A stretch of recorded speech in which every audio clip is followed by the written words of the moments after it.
위대한 유산은 상속 전문 변호사 및 상속세 전문 공인회계사, 세무사가 운영하는 상속법률 플랫폼입니다. 위대한 유산의 서용진 변호사입니다. 오늘은 14번째 에피소드, 엄마와 아들의 상속 재산 분할 심판, 기여분 인정 완벽 정리로 시작하겠습니다. 기여분은 공동상속인 중에 피상속인을 특별히 부양하거나 피상속인의 재산의 유지 또는 증가에 특별히 기여한 사람이 있을 때 그 기여도에 따라 자기의 구체적 상속분을 증액시켜주는 제도인데요.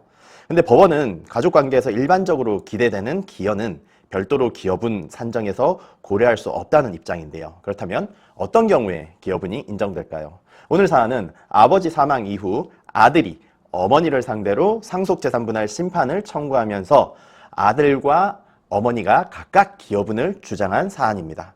자, 어머니 입장에서는 내가 혼자 시부모 모시고 시동생들의 이런 것도 했고 심지어 상속재산인 이 토지, 땅도 내가 농사 지으면서 산 건데 남편이 사망한 이후 내 기여분 인정되어야 되는 게 마땅한 거 아닌가라는 주장이죠. 자, 사실관계 살펴보겠습니다. 남편은 사망했는데요. 아내와 혼인하여 아들과 딸이 있었고요. 남편 사망 당시에 5개 부동산 시세 20억가량의 부동산을 소유하고 있었습니다. 상속재산이죠. 이에 대해서 아들이 어머니를 상대로 상속재산분할 심판 청구를 제기한 사안입니다. 자, 아들 신청인의 주장은 아버지 상속재산에 대한 내 기여분이 30%는 인정되어야 한다. 그 이유는 나는 10년 동안 아버지와 어머니를 모셨고 아버지 암투병 시작부터 사망시까지 약 6년 동안 내가 간병했다. 그리고 무엇보다 아버지 소유의 부동산, 아까 20억 상당의 상속재산이 있었죠. 그 상속재산을 내가 관리해서 유지 증가에 기여하였기 때문에 내 기여분은 30% 인정되어야 된다라고 주장을 했습니다. 자, 이에 대해서 어머니의 주장은 무슨 소리냐, 네가 기여를 한 게 뭐가 있냐, 나의 기여가 적어도 40% 이상은 인정되어야 된다라고 주장을 했어요. 나는 1960년 결혼 후에 남편 군복무 동안 혼자서 5년 이상 시부모를 모시며 시동생을 보살폈다. 그리고 그 이후에도 남편과 함께 농사를 지으며 농지를 남편 명의로 불화받아 상환을 완료를 했지만 실질적으로 농사를 내가 더 기여가 크다라는 거죠. 그리고 너희 아버지 재산 대부분을 형성하는데 내가 더 큰 기여를 했다. 이놈 새끼.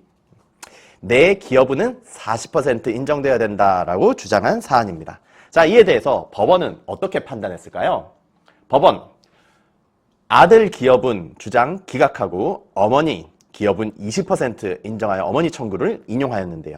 그 이유는, 자, 아들 기여분 청구는 아들이 아버지를 특별히 부양하였다거나 재산 형성의 유지 형성에 특별히 기여하였다고 인정할 만한 증거가 없다라는 거죠. 오히려 아들은 아버지로부터 생전에 많은 재산을 증여받았습니다. 아버지의 생전에 아들과 어머니, 아내한테 증여한 재산 가액이 아들한테 20억 가량을 해줬고 어머니한테 5억에 불과하다는 거죠. 이와 같이 아들은 특별히 부양하였다거나 간병 인정이 안 됐고요. 재산 형성 유지에 특별히 기여했다. 아니다. 네가 특별히 기여한 거 인정할 만한 증거 없다라고 해서 아들 기여분 기각이 됐고요. 어머니 기여분 청구에 대해서는 인정을 했습니다. 어머니는 배우자 사이에 통상 기대되는 수준 이상으로 배우자 부부관계에서 통상 기대되는 수준 정도로만 부양을 했다면 이거는 기여분 인정이 안 되는데 그 이상으로 특별히 피상속인의 재산 형성 및 유지에 기여를 했다라는 거죠.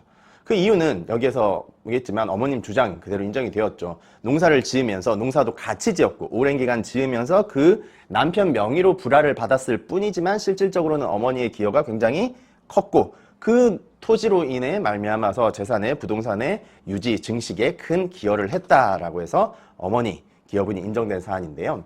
자, 중요한 내용이죠. 기여분을 인정하기 위해서는 공동상속인 사이에 공평을 기하여 상속분을 조정하여야 할 필요가 있을 만큼, 그러니까 공평의 원칙상 법정 상속분보다 더 인정을 해주는 것이 기여분인데요. 그러기 위해서는 피상속인을 특별히 부양하였다거나 상속재산을 유지 또는 증가에 특별히 기여한 사실이 인정되어야 되는데 여기에서 이 특별한 부양이란 배우자는 쉽진 않습니다.